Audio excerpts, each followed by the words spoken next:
ഇന്ന് ആ മണ്ണിലേക്കാണ് നമ്മൾ പോകുന്നത്. കർബല എന്ന് പറഞ്ഞാൽ മനപ്രയാസവും ബുദ്ധിമുട്ടും ഉണ്ടാക്കിയതാകുന്ന ഏരിയ എന്നർത്ഥം. ആ നാട്ടിലേക്കാണ് നമ്മളിന്ന് പോകുന്നത്. അപ്പോൾ നമ്മൾ പോകുമ്പോൾ സിയാറത്ത് ചെയ്യുമ്പോൾ ഇതൊക്കെ മനസ്സിലുണ്ടാകണം. ഇവരൊക്കെ മരണപ്പെട്ടു പോയത് ദീനിന് വേണ്ടിയിട്ടാണ്. ദീൻ നിലനിൽക്കാൻ വേണ്ടി പരിശ്രമിച്ചവരാണ്. യുദ്ധം കൊതിച്ചു നടന്ന ആളുകളല്ല. ഇസ്ലാമിൽ അള്ളാഹു സുബ്ഹാനഹു വ തആല വിധിച്ച് നടന്നതാണ്.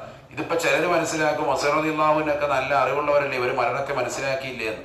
അതൊക്കെ നേരത്തെ മനസ്സിലാക്കിയിരുന്നു. നബി സല്ലല്ലാഹു അലൈഹി വസല്ലമ തങ്ങൾ നേരത്തെ ഇത് അറിഞ്ഞതാണ്. അബ്ബാസ് റളിയല്ലാഹു അൻഹു നബി തങ്ങളുടെ പിതൃവ്യനാകുന്ന അബ്ബാസ് റളിയല്ലാഹു അൻഹുവിന്റെ ഭാര്യ ഉമ്മുൽ ഫദ്ൽ എന്ന് പറഞ്ഞവർ അവരൊരു സ്വപ്നം കാണുകയാണ്. ആ സ്വപ്നം കണ്ടിട്ട് വല്ലാതെ പേടിച്ചു. നബിയുടെ അടുക്കൽ ചെന്നിട്ട് അത് പറയാൻ കൂട്ടാക്കുന്നില്ല. നബി പറയുന്നേ. ഉമ്മുൽ ഫദ്ൽ ബീവി അവസാനം പറയുകയാണ്, നബി ഞാൻ കണ്ട സ്വപ്നമൊന്നുമല്ല, തങ്ങളുടെ ശരീരത്തിൽ നിന്നൊരു മാംസ കഷ്ണം അടർന്നിട്ട് അത് എന്റെ മടിയിൽ വന്ന് വീണ് കിടക്കുന്നതായിട്ടാണ് ഞാൻ കണ്ടത്. നബി പറഞ്ഞു അത് പേടിക്കണ്ട, നല്ല സ്വപ്നമാണ് കണ്ടത്. കാരണം എന്താണ്, അത് ബഹുമാനപ്പെട്ടതാകുന്ന ഹസനും ഹുസൈൻ്റെയും ആകുന്ന പ്രസവത്തെ ബന്ധിച്ചുകൊണ്ട് ഫാത്തിമ എന്ന് പറയുന്ന മകളെ പ്രസവിക്കുന്നതുമായി ബന്ധപ്പെട്ടുകൊണ്ടാണ് നീ കണ്ടത്. കാരണം ഫാത്തിമ എന്ന് പറയുന്നത് എൻ്റെ ശരീരത്തിൽപ്പെട്ട ഒരു കഷ്ണമാണ്. ആ കഷ്ണത്തെ നിന്റെ മടിയിൽ എത്തിക്കും എന്ന് പറഞ്ഞാൽ നീ എടുക്കും, ആ കുഞ്ഞിനെ മടിയിൽ ഇരുത്തും എന്നതാണ് കണ്ടതെന്ന് പറഞ്ഞു.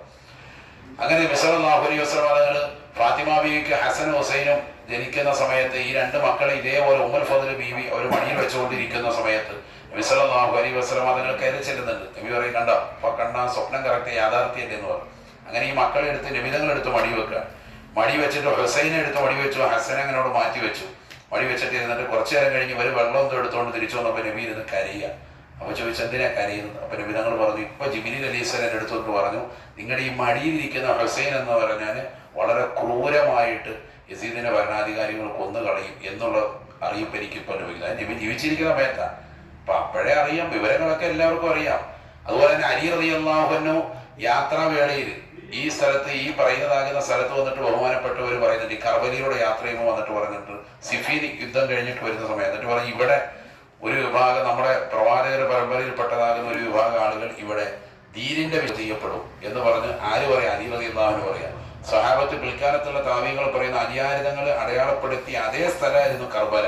അവിടെ വെച്ചാണ് അദ്ദേഹത്തിന്റെ മകനടക്കമുള്ളവർ മരണപ്പെട്ടത്. അപ്പോൾ അലി റളിയല്ലാഹു അൻഹു വരെ എന്താ, ഹുസൈൻ റളിയല്ലാഹു മരിക്കുന്നതിന് 2 ദിവസം മുമ്പ് തന്നെ ആര് സ്വപ്നത്തിൽ വന്ന് പറഞ്ഞു, നീ നാളെ മരിക്കാൻ പോകുന്ന ഇവിടുന്ന് മുങ്ങിയാൽ പോ. അങ്ങനെയല്ല, യുദ്ധത്തിന് വേണ്ടി നിൽക്കരുത് തന്നെ. അപ്പൊ അതൊന്നും അവരാരും അറിയാത്തതല്ല, അറിഞ്ഞുകൊണ്ട് തന്നെ മരണം കൃത്യമായി കൊതിച്ചത്. നമ്മൾ അലി റളിയല്ലാഹുവിന്റെ ചരിത്രം പറഞ്ഞല്ലോ, വെട്ടുകൊണ്ട് മുറിവ് പറ്റി താടിരോമങ്ങൾ അദ്ദേഹത്തിന് ചോപ്പിക്കണമെന്ന് ആഗ്രഹിച്ച് നടന്ന വ്യക്തിയാണ് അലി റളിയല്ലാഹു. അവസാനം അങ്ങനെ തന്നെ അദ്ദേഹത്തിന് കിട്ടി. ഷഹീദാകുക എന്ന് പറഞ്ഞ വലിയ പ്രതിഫലമാണ്.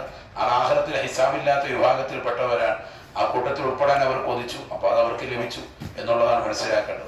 അല്ലാഹു സുബ്ഹാനഹു വ തആല അവരുടെ ദറജ ഉയർത്തുമാറാവട്ടെ. അവരുടെ ചരിത്രം പറഞ്ഞതിലൂടെ നമ്മളെ അല്ലാഹു നന്നാക്കി തരുമാറാവട്ടെ. നമ്മുടെ മക്കളെയും സന്താന പരമ്പരകളെയും ഈമാനിന്റെ വാഹകരായി അല്ലാഹു സ്വീകരിക്കുമാറാവട്ടെ. സ്വർഗത്തിൽ അവരോടൊപ്പം ചേരാൻ അല്ലാഹു തൗഫീഖ് നസീബാക്കുമാറാവട്ടെ. ദുനിയാവിലും ആഖിറത്തിലും അല്ലാഹു നമ്മെ ഏവരെയും വിജയികളുടെ കൂട്ടത്തിൽ ഉൾപ്പെടുത്തിയിരിക്കും. നമ്മളിപ്പോ ആദ്യം പോകുന്നത് ഇൻഷാ അല്ലാഹ് നമ്രൂദിന്റെ കൊട്ടാരത്തിൽ ഇല്ല എന്ന് പറയുന്നത് ഇൻഷാ അല്ലാഹ് വസ്ലമ കാര്യങ്ങൾ പറയാം.